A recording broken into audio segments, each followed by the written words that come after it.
Hello, everybody.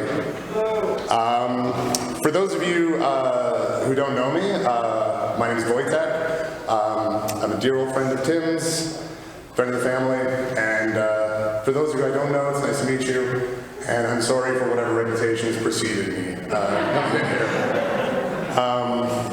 This is, I guess one of the reasons I'm on stage is I had a long history of doing stand-up comedy, talking in front of people and being on stage generally. So, Tim and I had been talking in the last year, and he kept repeatedly trying to push me to get back up on stage and back doing comedy. Fate would put my return to the stage in a really uncomfortable and awkward position, but thanks, Tim, for bringing me back up in front of an audience again. As we get started, I just wanted to let everyone know the structure of people speaking is going to be relatively loose. There's a couple of people who have already, who have speeches planned, who are ready to talk, who have prepared statements. But at the same time, if somebody wants to come up, if they are sort of taken by the Holy Spirit and they want to come up and they have a story of Tim's they want to share and they feel compelled to do so, just let me know in between speakers, give me a little wave, and I'll try to bring you on next. And we will be moving through and going through everyone's speeches for about the next 45 minutes or so. Seb, can you start the slideshow? Yeah. So we're just going to have a little slideshow playing in the background. One second. Sorry, just last second technical issues we're figuring out. Sorry? Yeah, and if anybody's still looking for a place to sit, there are still a handful of seats up here. Don't worry, the front row is not going to get picked on. This is a very welcoming and inviting space.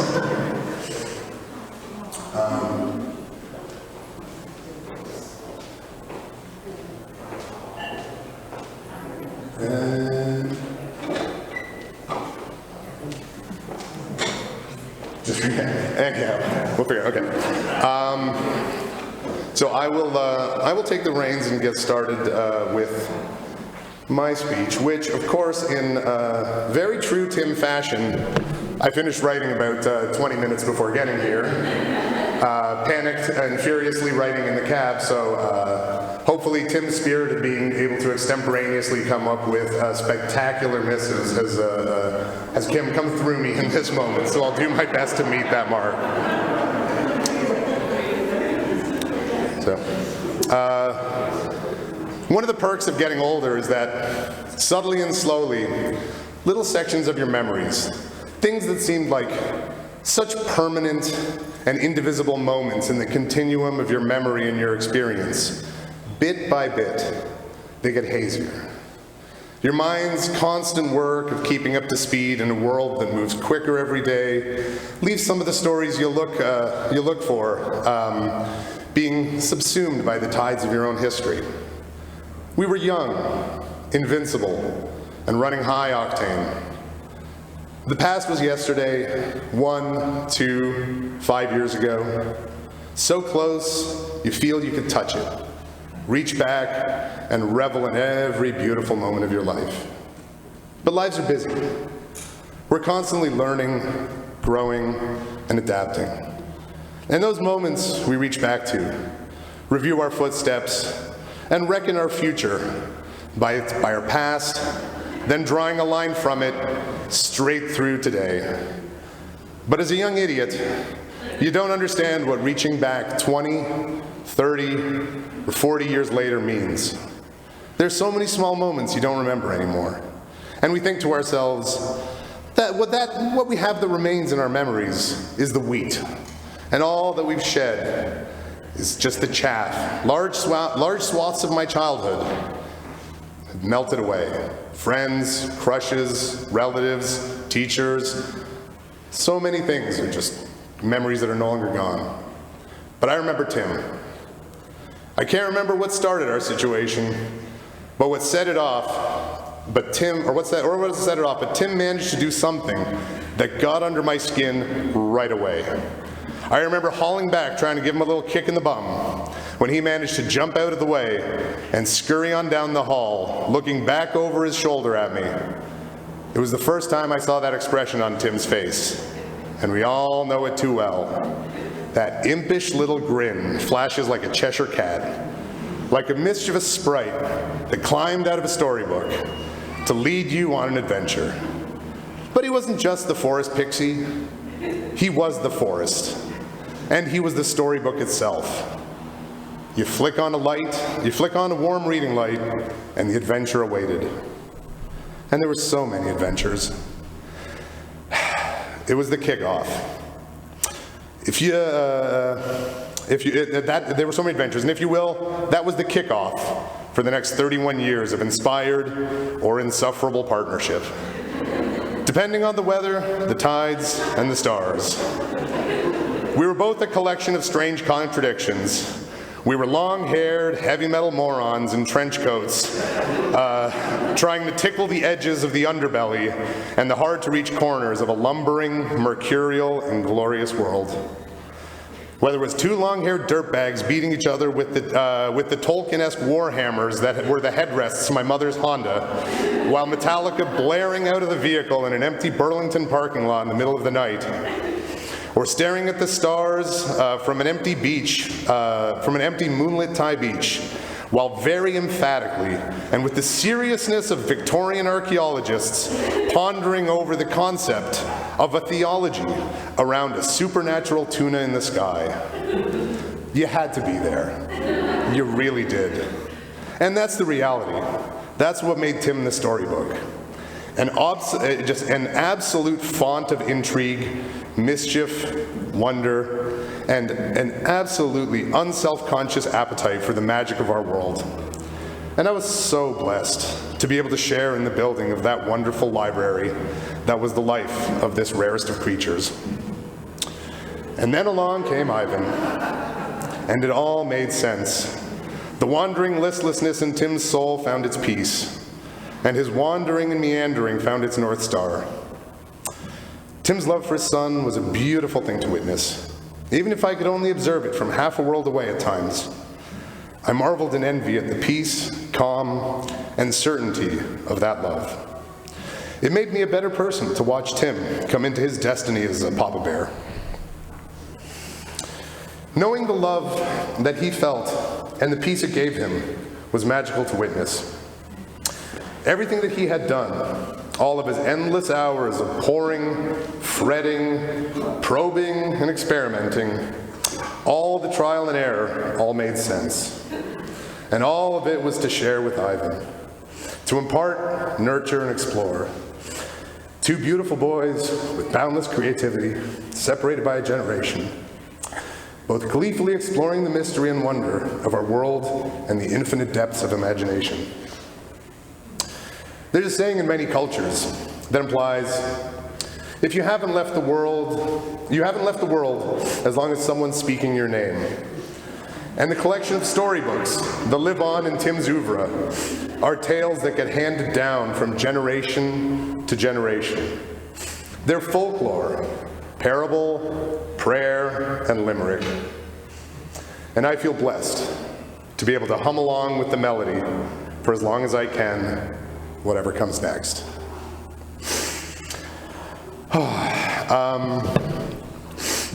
I would like to call, who would like to come up and speak next? Sorry guys, I didn't get this far enough ahead. Who would like to be the brave soul who would like to come and follow me up? There we go, Lynn.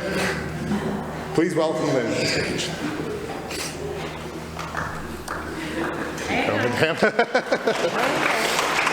You did it. Thank you. Just move this a little bit. You did it. Thank you. I'm running out of hands.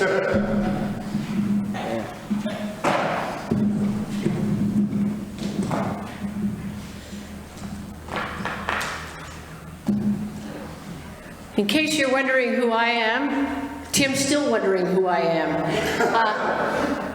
I'm his aunt, I'm his friend, I'm his buddy from millions of years. And so I bring love from family in Philadelphia, in New Jersey. My name's Lynn, and I prepared some words, but when I prepared the words, I often say, Tim, Tell me what you want me to say. So that's what I'm doing today. Now, the Tim that I know is this Tim. And if you see it afterward, Tim had magical eyes. You could see right through to his soul. Now, some of those eyes up there are a little more distracted at times, but stick with me. And this is the Tim that, because Tim and I were soulmates in many, many ways. But I want to be serious. I could tell funny stories, but with a room like this and an unexpected death, it pushes us beyond the typical celebration, and it demands that we learn something from it. So we have lots of time for good memories, lots of times for laughs, and lots of times, do you remember when Tim did this? And I go back lots longer than you, so we remember lots of things. First of all, though, Ivan, can you help me? Come hold this. How many of you know Burning Man? Hands up. Okay. So, I had to burn something today. So we're going to light a candle. We light a candle for birthdays. We light a candle, what else for? In the old days, to find our way home. And this one's for Burning Man. And all. Did you blow it out? Should we try again? Okay.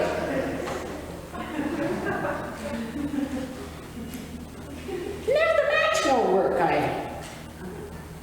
Maybe Tim's playing games at us. What do you think? You think Tim's playing games? Would he like to play a game on this? Got it. What do you think?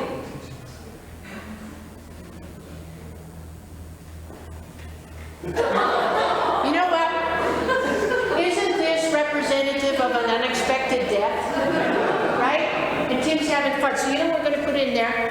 And do you know, Ivan, that this lantern comes from Toronto, where I met you, and it's 22 years old, and it was in all the schools with all the kids, just like you. So after, you and I can help light the candle, okay?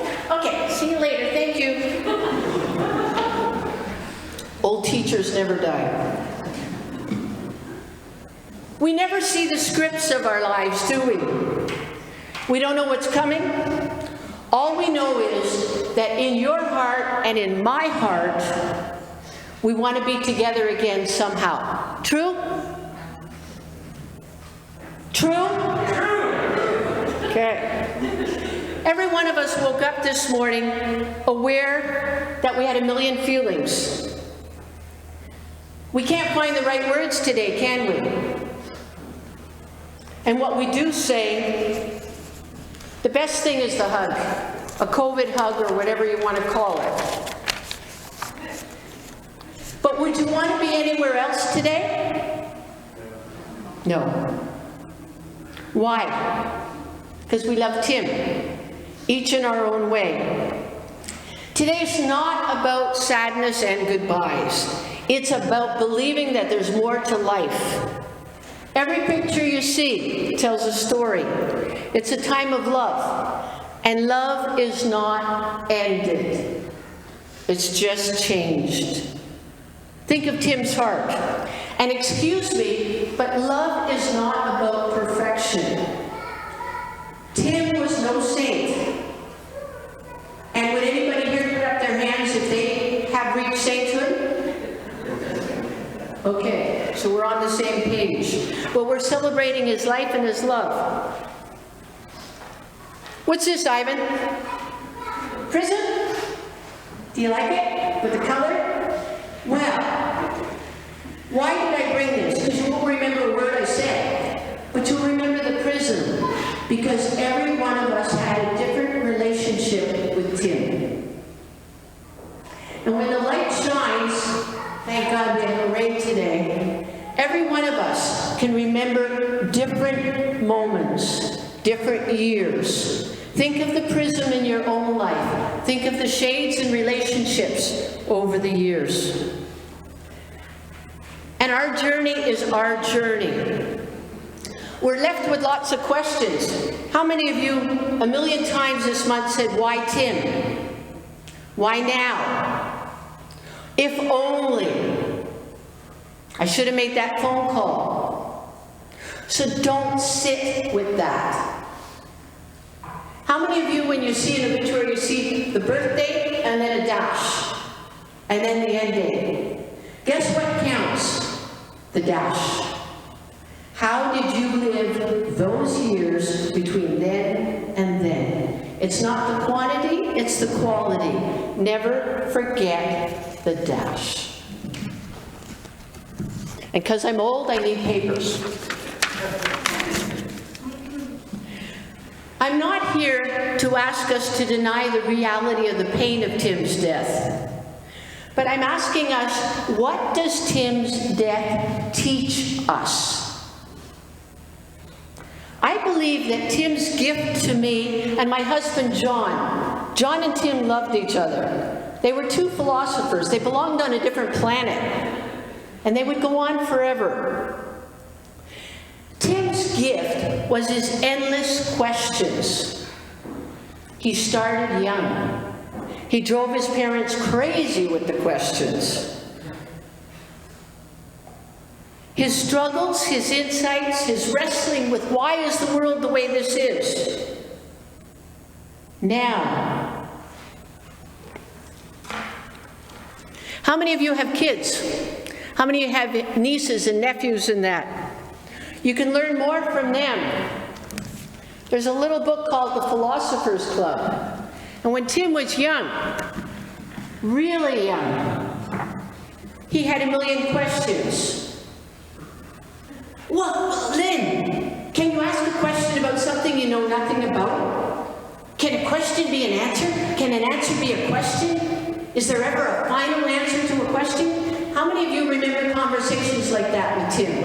And they went around and around and around. And he beat you at the answer every time. I know my Tim. Is it possible to be too curious? And Tim would say, what's the most important question of all? True or not true? Okay, glad you agree. I think Tim stood between many prisms in life. Most of us are one-dimensional. Tim was about 4. He stood between reality and what could be, responsibility and dreams, the creative, the now, and the not yet. And he also stood between health and health concerns. If truth be known, aren't we all trying to juggle what's been given to us? What questions from this can shed light on your life and on mine? You've got a lot of years ahead of you. A wise man once told me, nothing in the universe ever grew from the outside in. So don't be so concerned with outside answers. Focus what's inside the heart. And when I think of Tim and Ivan, and the love Tim had for Ivan, that's where you find Tim's heart. A time to listen and to learn. When Tim was young, he loved to talk about, not that young, he loved to talk about issues. He loved to talk with my husband, the environment, justice, philosophy, racism. And being a kid from the 60s, I was all in. And Tim was drawn to Burning Man. Now, I looked up Burning Man this week and I looked up the principles of it. I'd never been. So I wasn't sure whether it was a crock or true. And I checked it out. And Ariel said, yeah, it's true. It's worth it. How many of you have been? I was preaching to the converted. Okay. What I loved, and think of today, and Tim wants us, this is what Tim, why I ever looked up Burning Man, I don't know. Tim asked me to, I think. Burning Man celebrates creativity, self-expression, cultural differences. Think about our world right now. Releasing social stigma to create a sustainable, eco-friendly, self-aware experience, all in the desert of Nevada. I took 4 principles, and these are questions that Tim wants me to leave you with. Radical self-expression arises from the unique gifts of the individual. No one else on earth can determine your questions.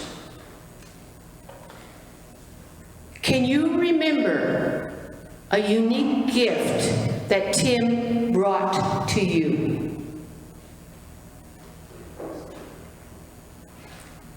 And now give thanks. Radical inclusion. We welcome and respect the stranger. No prerequisites exist for participation. And our society is always in a rush to conform. Thank God this room does not look like it's conforming. Amen. What did Tim teach us? How to welcome those who color beyond the lines. Teach your kids to color beyond the lines. Radical self-reliance encourages the individual Burning Man does to discover and exercise their own resources. What can we learn from Tim as he wrestled and learned in these past years that might help us in our own lives? Life's not easy. And the last one I said was, our community is committed to radically participatory ethic. I could hardly get the words out. To change.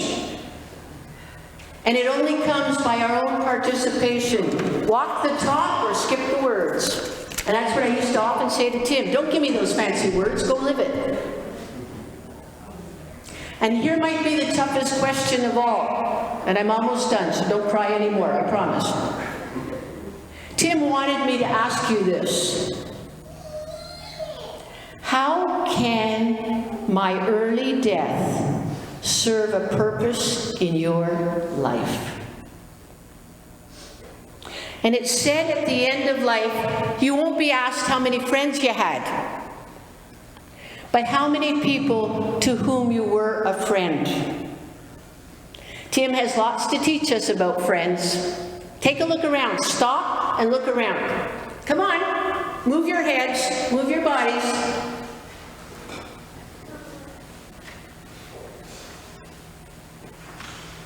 So we've looked at memories. We've asked some hard questions. And now we look to the future. The legacy. What's Tim's legacy? It's in every one of you. How many of you are ready to celebrate creativity? Bring it to your work. Cultural differences. We're ready to fight them. We did in the 60s, we did in the 80s, and we're going to do it now. Oh, I'm supposed to be at peace. Okay, we're not fighting them. Okay. We're cherishing them. Sure. And which desert? Not Nevada. We're living in the desert right now. And we're going to make a difference. And that will be Tim's legacy. And lastly, to you, Tim. Because you know what? Love never ends. Don't you dare speak of Tim in the past. He's sitting somewhere with a hell of a good smile. And to you, Tim, my little brother, be free, be strong, be proud of who you've been. Know that you'll be missed. No one can replace Tim. We wouldn't know how. That you've been loved by each of us in your own way. Amen. Celebrate each other.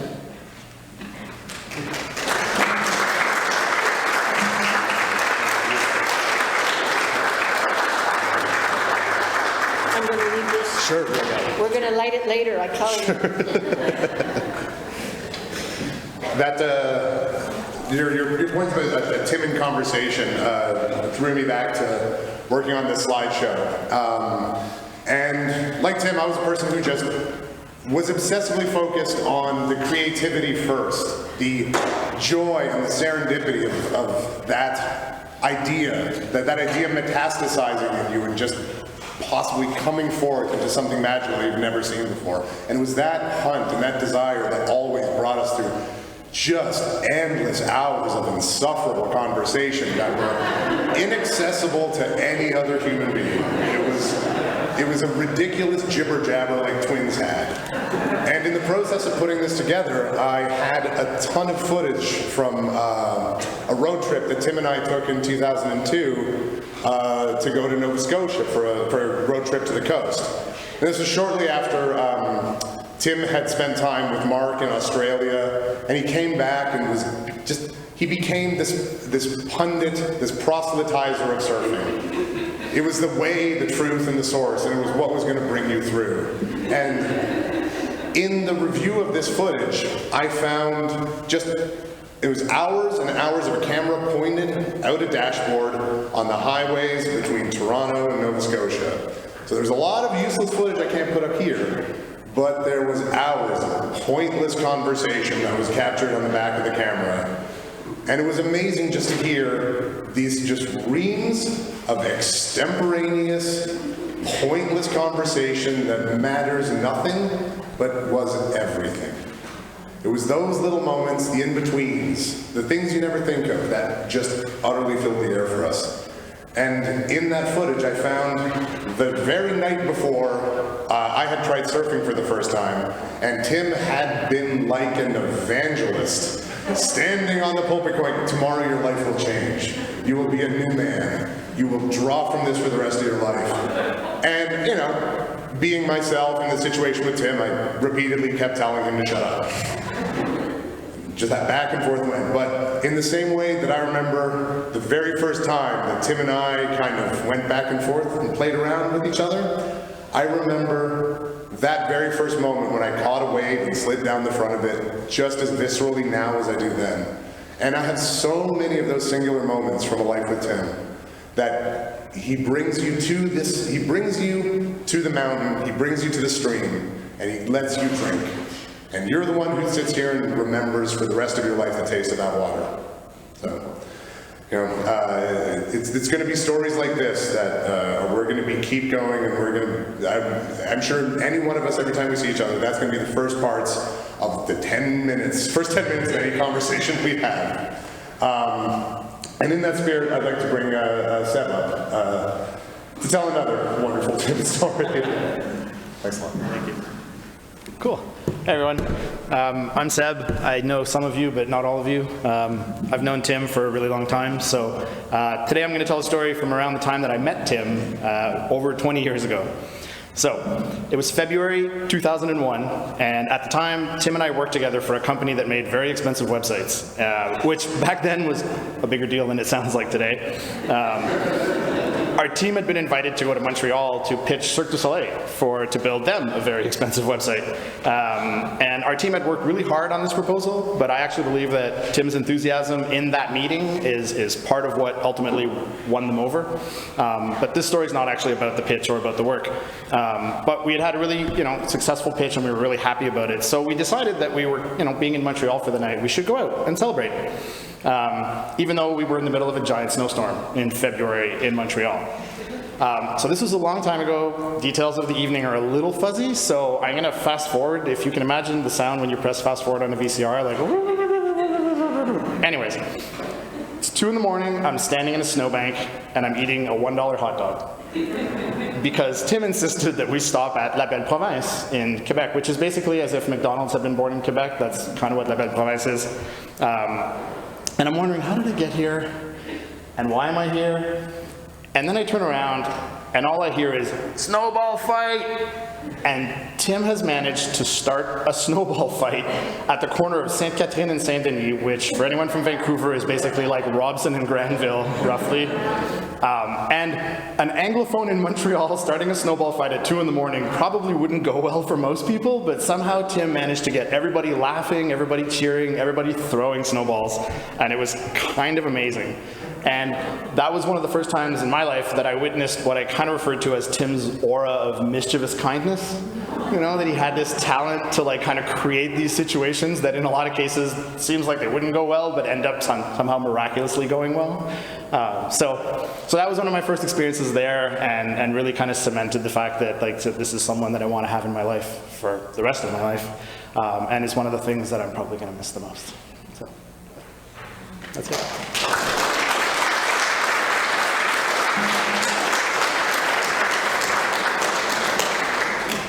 I remember a similar moment of Tim's inspired, shall we say, ability to organically foment political action. It was our last night of traveling around the world together for a year in Koh Samui, Thailand. And we were just, we got ourselves a very nice hotel room. We were just having one last lovely evening before Tim flew home and I continued on in another direction. We unfortunately discovered that because of the night it was, I think it was a Sunday, that all the bars and restaurants on the island closed up early, and that the local 7-Eleven stopped selling beer at about 11 p.m. At which point, the remaining tourists on the street started a political movement in front of the 7-Eleven, where about 30 of us started protesting and asking for them to reopen sales of alcohol. At which point, the very confused and somewhat unnerved Thai staff just went, fine. Which led to a spectacular 7-nation morning, watching the sunset, sitting in waist-deep, lukewarm water, watching a sunrise over a tropical paradise, before Tim and I went our separate directions, and he hopped on a plane heading back out west, and I decided to lock myself into a scuba diving school for the next 6 months. But in every one of those moments, those are the ones that carry, and I would never trade any one of them for any moment of 1 iota of less pain than I have right now. Next, I'd like to bring Matt up. Who's that from?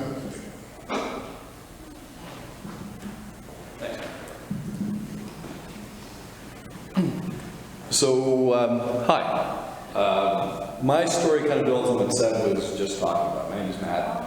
I knew Tim, I guess it's sad enough. I met him in 2002. And I want to talk to you about a brave man that I know. Like, we all have to move all from stories. We can hopefully share all of those today. But he was actually a guy who was capable of real, easy bravery, right?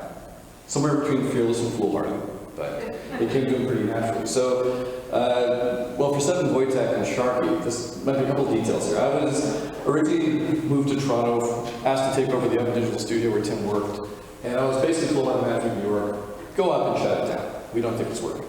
So I went up, and I came across a studio, a group of people that surprised me. I didn't expect what I found. Really wonderful, creative, talented, happy people. And Tim was very much the center of that, there's no question. I mean, he referred to our studio as a communal living room. And if you went there at any time of the day or the night or the weekend, there'd be people there. Tim would be there often, trying to do like BMX tricks in my office, which he would do. Not so well. Or we talk about Burning Man. Sharky and Tim came back from Burning Man, and for some reason, for a couple of weeks, they insisted on wearing those Chinese rice hats as they did their work. So maybe there's a message there to me, I don't know. But this is the kind of place it was. And So I told the folks in New York, no, we're going to grow this thing. We're going to make something of this. And I went back to pack up my life and move to Toronto and be the guide for all these crazy talented people. And I told my wife, I think Jack Black works for us. Because I just seen hospitality, and I was like, so this was a tremendous part of my life, and Tim was very much at the center of this. And a few months later, all too soon, things took kind of a sideways turn. This was it was a fun group of people, like Sharky was great, Wojtek would come and hang around and leave sticky notes on my desk saying, please hire me. Because he wanted to be part of it. I'm not sure if you remember that. We didn't hire him. We didn't hire him. But it was a great and special and wonderful place. And, but then the dot crashed, and things went sideways pretty quick. And the management in New York were very non-sympathetic to people that weren't in New York. So they were shutting down studios around the world, and we found ourselves in it's hard to remember now how stressful it was, but a very stressful place where people, his friends, we're all friends, 20 friends, were suddenly not getting paid, not gonna get paid, maybe gonna get shut down, maybe it was kind of terrifying for people that had mortgages or had kids, and it was out of nowhere, and it really rattled us at the time. And so there was a real gut check moment. But the one guy who was kind of right there the entire time, not even blinking, was Tim. Like you talk about those goofy, dreamy eyes. In those situations, he had the cold focus of a surgeon. So you talk about going to Montreal, Cirque du Soleil, what Seb kind of left out that was the make or break pitch for us. Like if we can make this pitch land, we save all of our friends. We save this wonderful place that Tim was very much the center of. And the pressure, it got to some people. Again, you may not remember, but some people couldn't do it. They couldn't manage the stress of our situation. And making a pitch to a world-class company where everything depended on it. But Tim did. Tim didn't even blink. And as Seb said, his energy, his enthusiasm, his imagination for the pitch is what won him over. There's no question. I wasn't there for the snowball fight. I was there for the second trip. But for the second trip, what Tim had done, he and I sat down and we bought all these Rubik's Cubes. Remember those? And we put little logos for our company on Rubik's Cubes and we handed them out to all the people in the meeting on the Cirque du Soleil side. And we let them play with them while we were pitching. And we were explaining how their website would change and more would be exciting. Everyone had a different experience on it. And that wrinkle of his was perfect Tim. Like perfect creativity. But things was the dot crash. Things didn't go so well. So when we came back, we had to deal with a situation where, again, imagine 20 or 25 of your closest friends, your community, like, almost like a family. We're suddenly faced with not making rent, having no prospects, and no jobs. We're still dealing with that reality. So I sat down with the lawyers and said, we need to get legal with this big New York company to try to protect our friends. And so I was the head suit, so I had to kind of drive that. But when I sat down, I said, someone else has to sign. Actually, 2 signatories if you're going to launch a legal action, right? And we said, well, who's the heart of the studio? Who's the person who, when they see the name, they'll know? It's serious. They know what it means. It was Tim, obviously. So I sat down with this guy, this 22-year-old goofball guy, and said, listen, I have to ask you, are you comfortable putting your name on a class action lawsuit against a major New York company? He just reached out for the pen. Didn't even hesitate. Just and throughout that time, he was just this anchor for all of us. For all the different things we did keep saying during this really hard to remember, very stressful time for people.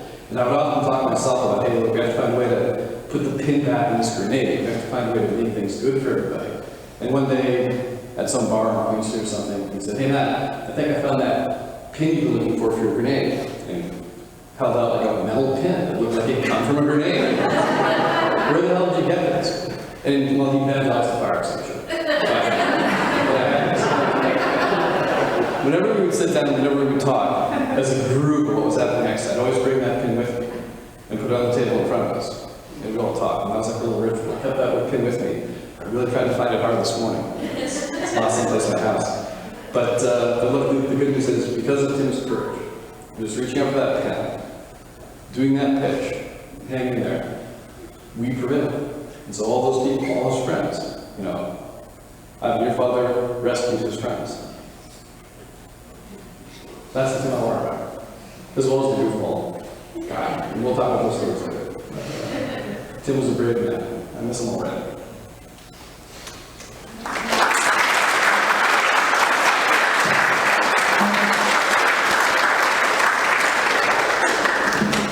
Thanks, man. Everybody's familiar with the old Shakespearean question of, well, what's in a name? You know, what is behind a name? Is a rose by any other name still a rose? So a couple of years ago, Tim entered into the Megan Appreciation Club. And as a lifelong, as a 17-year-long standing card-holding, ring-holding member of another Megan Appreciation Club, I was very happy about the fact that he had joined this club, but it also made all of our conversations extremely more awkward, that everything became my Megan, your Megan, Megan 1, Megan 2, etc., etc. But it was this joyous little joke between us about the fact that, you know, we were aligning on multiple fronts, that we now had partners of the same name, and it was a glorious thing indeed. And to that end, I'd like to invite Megan up to say a few words.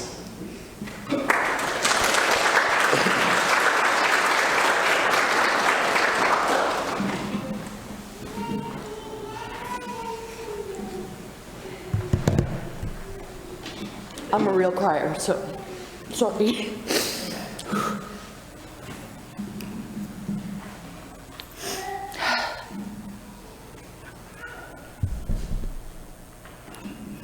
Tim and I met during Pride Weekend 5 years ago. So Pride Weekend, we usually celebrated as like an anniversary. The first anniversary, we decided to make French onion soup from scratch, starting with beef bones and following a complicated recipe because Tim. Also bear in mind, this is August. At the point that the stock was finally ready, Tim somehow managed to spill about half of it on the floor.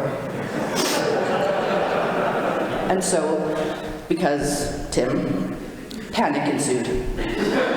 He was convinced that the stock was going to seep under his cabinets and floors and ruin the entire kitchen of his newly purchased condo. And so, because Tim, the power tools came out.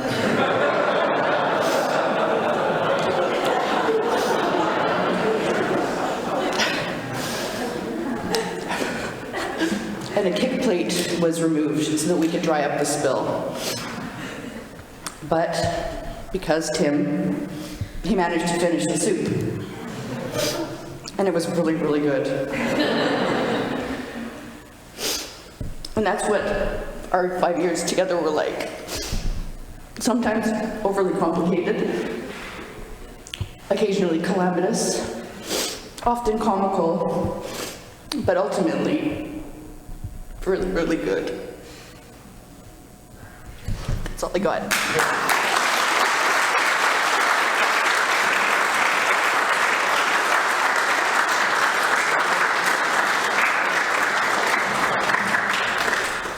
Thanks, Megan. Now, is there anybody else who has been caught by the spirit that has a Tim story that they would like to come up and bring to the audience? Elliot, please come on up. Come on. All right. Mask this time. All right. Going on the whole time. Hello, everybody. I don't know how close to the mic I'm supposed to get. Let me just get my words out here. I put a few things together, but it's nice to see everybody's face here. My name is Eliev. I was Tim's brother-in-law. We met a long time ago, but you know, he moved here, and I think he had a yellow van at the time, and that was many, many years ago. Just one moment here. Let me get sorted. Typing furiously on the plane, you know. In the middle seat between this guy on that side, and my laptop always seemed small, but suddenly it was very big. Anyway, so here it goes. So, dear family and friends, we've come here together to celebrate the life of Tim Lukian. We gather because we know the value of love and support that comes from family and friends. We know that people live on in us through memories that we have and that we share. We know that by speaking about our sadness and our joy, about knowing Tim, we find strength in ourselves and in each other. And that is why we're here together. So take a moment with me to remember Tim, who we shared a little bit of time with together on this planet. You know, he's often referred to as a mutant, but I was pretty sure he was a human being. Well, this is the exercise now, okay? So it's a little bit of a memory lane here. So, you know, we remember him as the echo of his words in our ears. So, you know, he had a very melodious and loud voice. We remember him as we picture him in our mind's eye. For me, I see him in a gorilla suit, wearing pink shoes, and flashing the horns. We remember him each time we notice in ourselves saying something he would say, or gesturing in the way that he would gesture. He was a very expressive gesturer.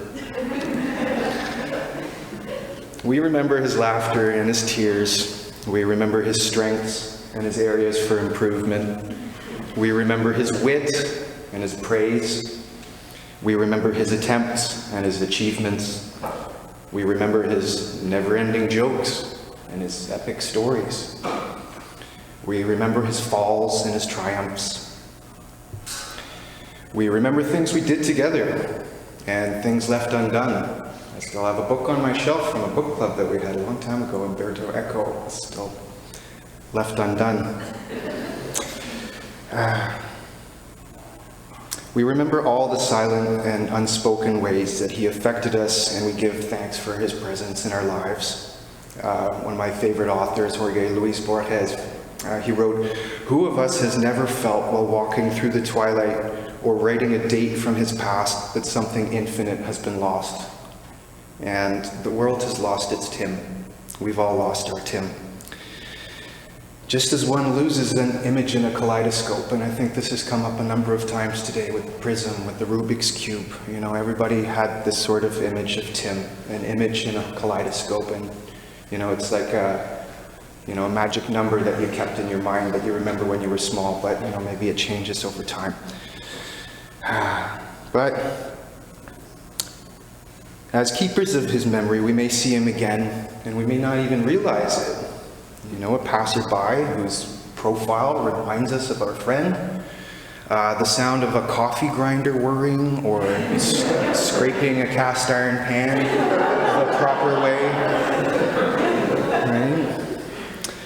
right? Yeah, flying spaghetti monsters, you know, like all sorts of tentacled creatures. I remember the time that he completely ruined Pearl Jam for me by singing Eddie Vedder. Every time I hear it on the radio, I hear his voice now. All right. Well, Borges also wrote that any life, no matter how long or complex it may be, is made up essentially of a single moment, the moment in which a man finds out once and for all who he is. I've always puzzled over this statement.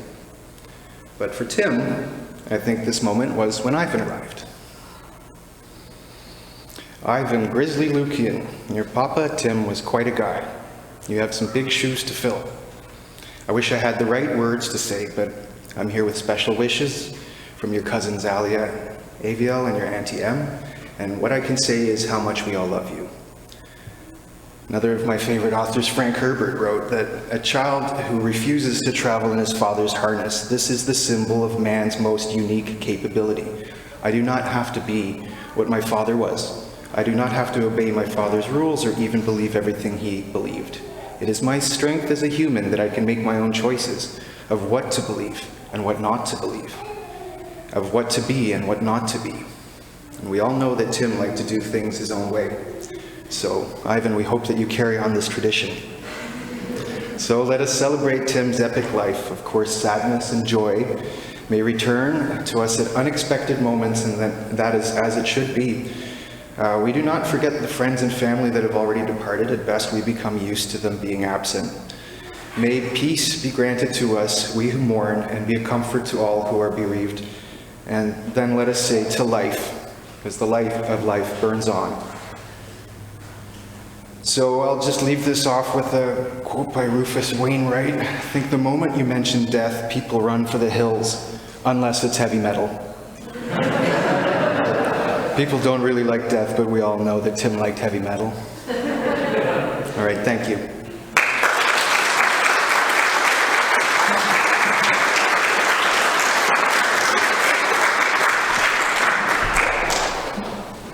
All right, everybody. Is there anybody else who is feeling so compelled? Do we have any takers? All right, folks. I think we're going to. Oh, wait, no, we have. Oh, yes, Tom. Please. Okay. So. I like to talk about. If I had that thing.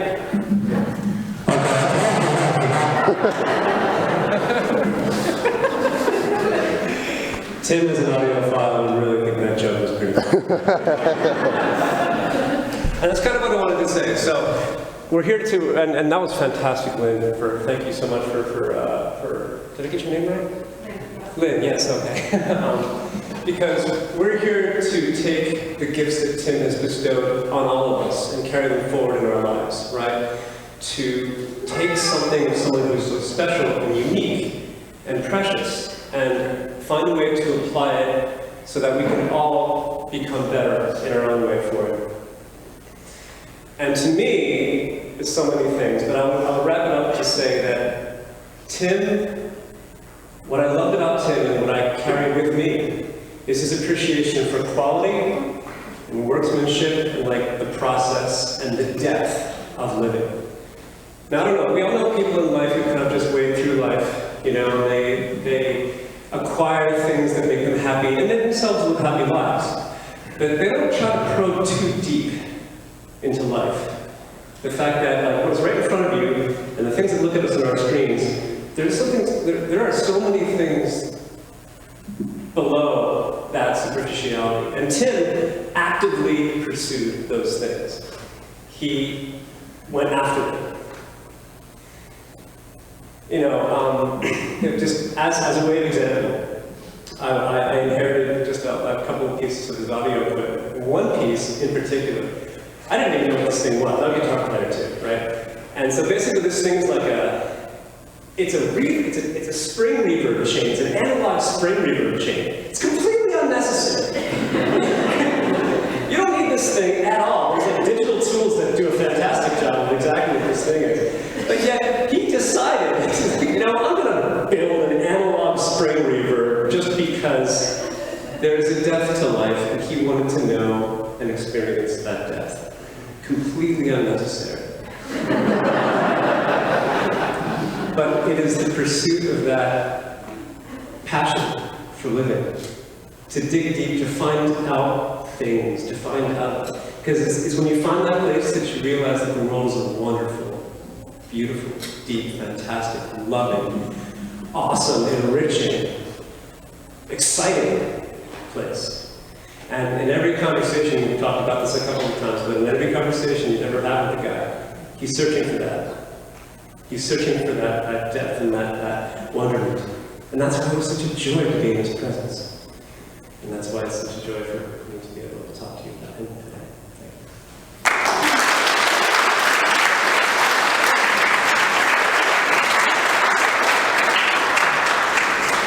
Thank you very much, Tom. The next speaker we're going to have come up is another member of the Vancouver crowd. I'd like to bring Steph to the stage.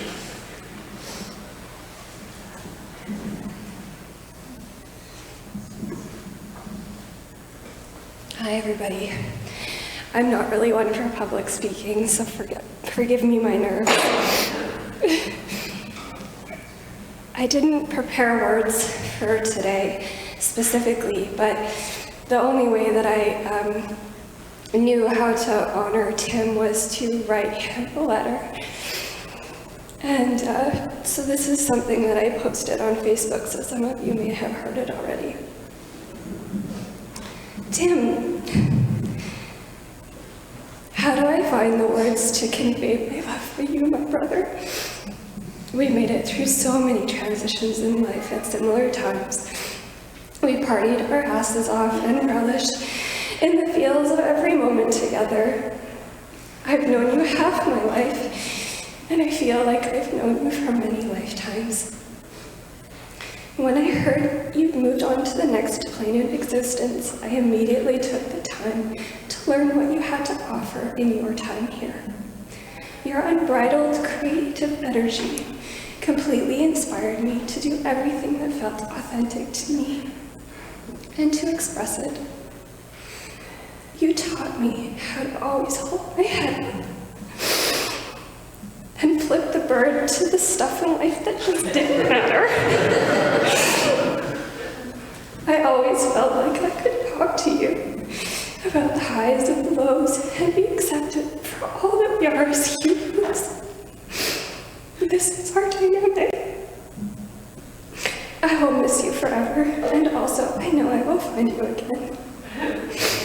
I can't believe that I will not feel your massive bear hugs or joyous outbursts at the sight of someone that you love.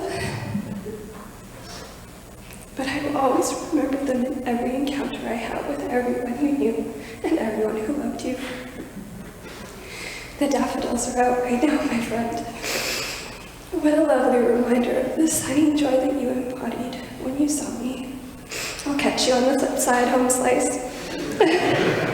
I love you to the moon and back, as Ariella would say. P.S. I need your new mailing address.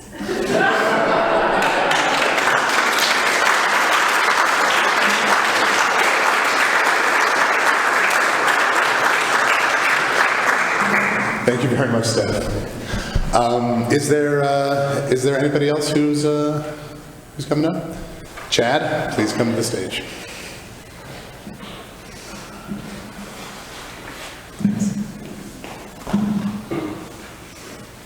I wasn't sure I'd be able to speak. I'm Chad. I know Tim since school. We went together in 1999, a long time ago. And it's a story in my mind of failure, but not from Tim's point of view. It's a story of optimism. So I don't know if you remember, but Tim had convinced me that you would give us money to host a rave. In several cities across the country. So we stayed up all night long at school, not doing schoolwork, making a pitch deck to give to you to try to get some money to throw this rave. And in my mind, I was like, this will never happen. Tim's dad is smart. He will not give us money for this. But Tim's hope and optimism gave me hope and optimism that you would give us money, and you definitely did not. So, in my mind, I can remember Tim teaching me that lesson very young, that, you know, there's always a chance. And so that's what Tim taught me, and I will never forget that story. And not too many people know it, but it was hilarious. And I thought it was a joke the whole time through. He was so serious. And thank you for telling us no, because I think that was the right way. And that's all. Thank you.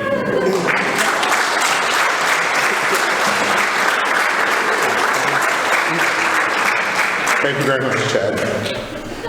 Okay, how are we? Anybody else? Going once? Going twice? Oh, we have a contender in the back. Please come to the stage.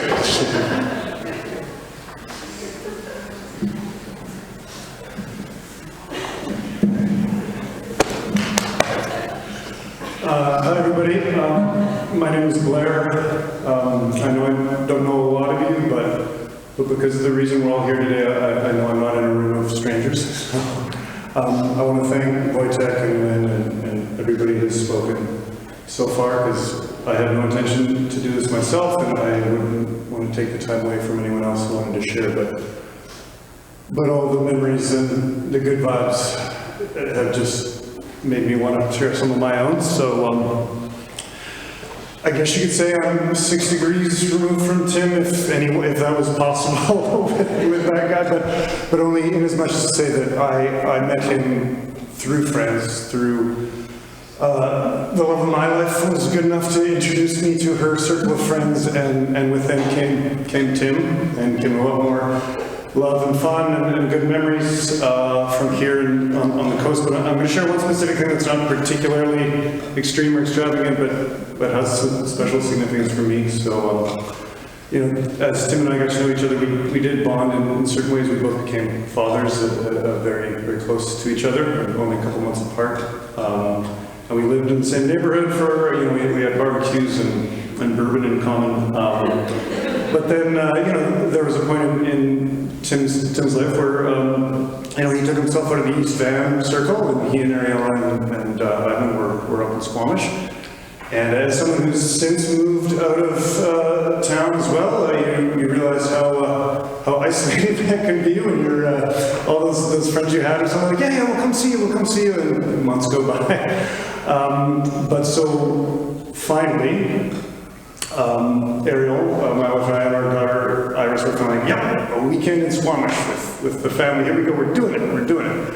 Friday night, you know, we got the whole weekend, and so we make the trek up to Squamish, and we're there. The new townhouse, they own the place. Tim's showing me around, and the house all set up, it's great. And then we're not even through our first beer, and he turns to me, he's like, hey, so I got 2 tickets for a show at the Cobalt tonight. You want to go?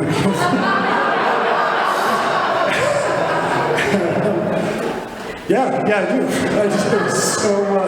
So we leave the wife and kids and the wives and kids in Squamish, and like we're hurtling back down that exact same highway, barely 2 hours after getting there. And you know, I know the Cobalt, but you know, been there many times. But still, even before that, Tim somehow managed to take me to this little funky hole-in-the-wall bar that I'd never been to before, and I'm not sure I could find my way to since. You know, we got good and primed for the show, and so we get to the Cobalt, and yeah, it's this crazy psychedelic southern rock band called All Them Witches, and you know, they were everything Tim was. They were big and loud and crazy. They were hairy and sweaty and heavy and noisy and wild and totally real, totally entertaining, totally captivating, and totally made my night. Did they become my favorite band? No, but I bought an album at the venue, and it was called Dying Surfer Meets His Maker. So I don't know if that's what drew Tim to the band initially, but that's I was listening to that record this morning, and it's kind of taken on another level of significance now. But that was it. You know, it was a rock show at the Cobalt, and then back in the car, back up to Squamish, and back hanging out at his pad. It's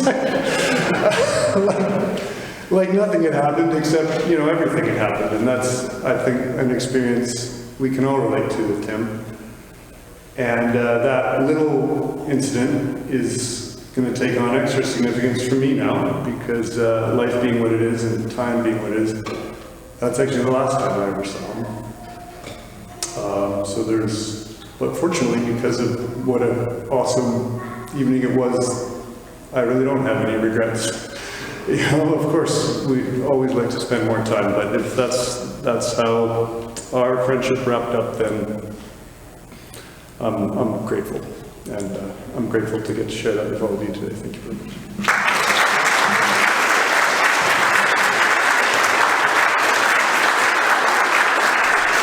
Thank you very much, Brian.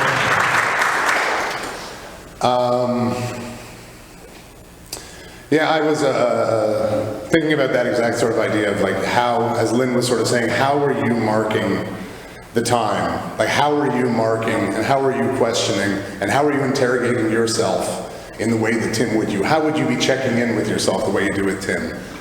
And I think back on a tradition that Tim and I had for at least, I'd I'd say probably a good 20 years once I went to university in Guelph and he was still in Burlington and Toronto.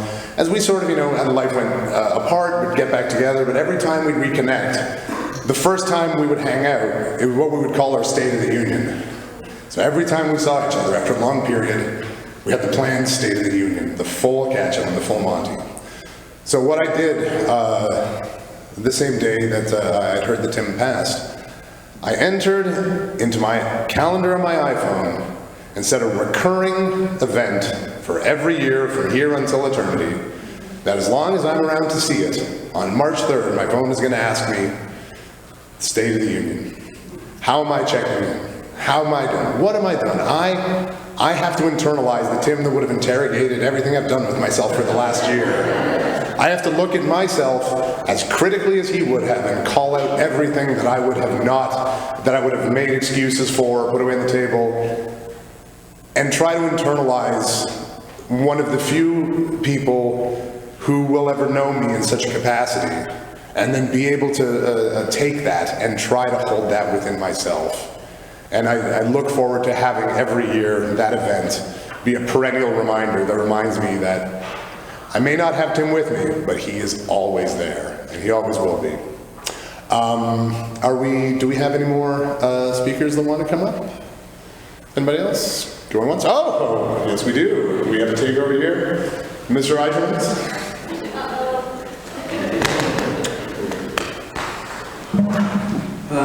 So I'm Mark. I'm a long-time friend of Tim's since, I don't know, when did you move to Vancouver? 1989? So I think it was 11 years old, but we were kind of fast friends, 13 onwards.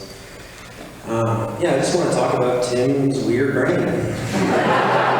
And so many of you have said such great things about it. Tom, you nailed it. It's about the depth.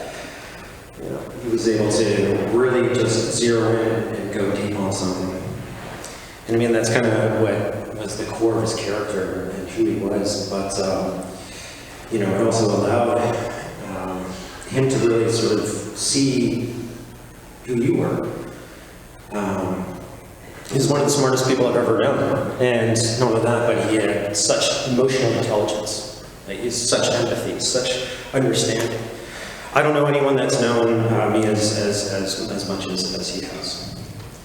And I know that he's known a lot of you really well. And so he was my confidant for a lot of my life. I'd get him to proofread some incendiary emails before sending them out, knowing full well that he would back me off the edge.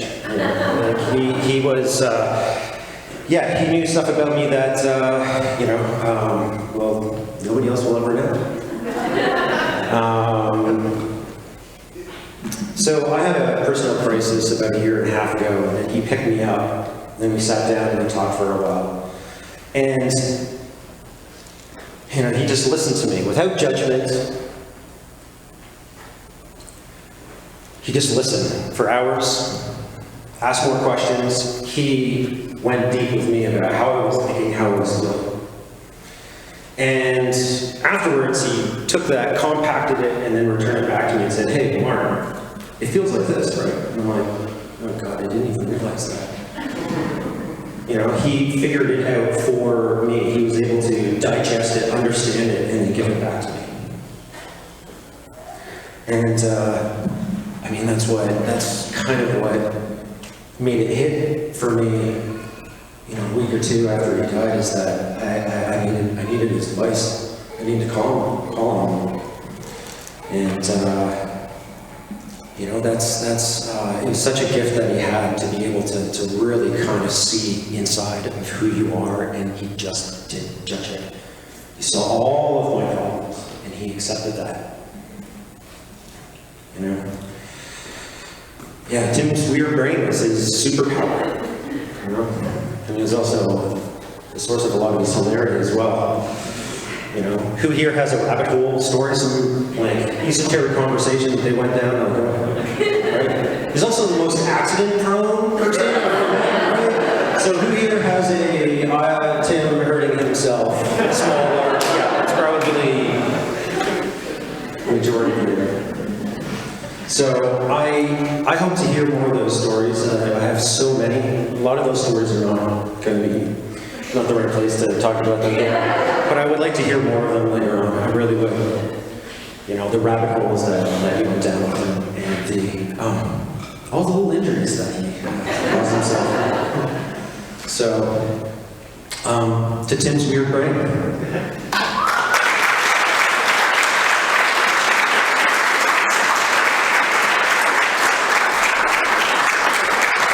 Thank you. Thanks, Mark. That was wonderful.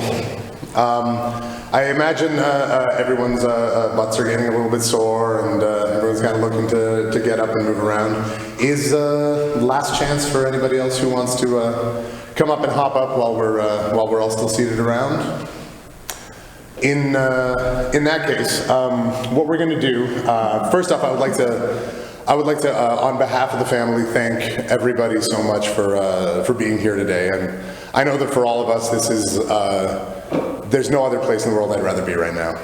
I mean, this is a collection of people that speaks volumes to the character of Tim, and it's magnificent, and it is incredibly helpful. I know for myself, this was an incredibly healing and helpful moment that I needed to be able to put this, to be able to put some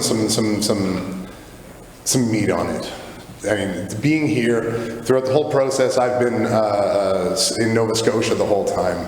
And the moment I found out, I basically asked, like, do you need me there right now? I can be on a plane in 4 hours. Like, I'll start crawling now if flights are canceled. Like, I can be here immediately if you need me. So, it's been so remote and distant being atomized in this process of trying to sort of grieve in a vacuum is an impossible process, because you're just left alone with a brain that just is running on empty with ifs and whats and could bins and how will they be's. But being here and in this room with all these people, of hearing stories that I never heard, anecdotes that aren't mine. And it just reminds me that Tim is still here in every new story that I hear and every anecdote that I have, and I want them all. I want to hear every Tim story. I want to get every little bit and share every little bit of his life that we have amongst us. But we're going to start closing up this part, and we're going to start moving to some food will be served out in the foyer. But in the meantime, while everyone's getting relaxed, we're going to put on, if you look on the back of your sheet, there is the lyrics to Ramble On by Led Zeppelin. And Tim is, anyone who knows, Zeppelin was a deep vein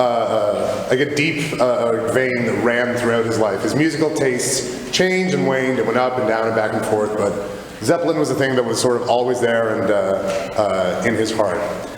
And when Ariel and I were talking and discussing some of the plans for the event, she brought up to me the fact that the thought of I asked, "Is there any music that we wanted to play, anything else?" And Ariel suggested "Ramble On." And it took me back to an anecdote when Tim and I were in Australia. We had a friend of ours whose father. She grew up in Cornwall, and it was literally down the river from where Led Zeppelin used to record. Her father was friends with the band. They would all sort of hang out. And when they were talking to her father about, what are your wishes? What do you want us to do when you pass? The only request he had was, play Ramble On at my funeral. And I remember when we were there, that just sort of like hit us like a brick wall, just the certainty and the knowledge of like, I know how I want my epitaph or my elegy to be sung, essentially. And I remember both Tim and I being just very sort of caught and arrested by that fact, and ever since I think both of us heard the song, it kind of resonated within us for that exact reason. So without me having said anything, I was immediately in my head, I'm thinking Ramble On has to play at Tim's memorial, and the moment Ariel said it, I'm like, very good. The complete understanding that we're all on the same page. So in that spirit, as we sort of start to get up and get comfortable and mill about, we'd like to leave you with the words of Robert Plant and Jimmy Page. Thank you very much, everybody.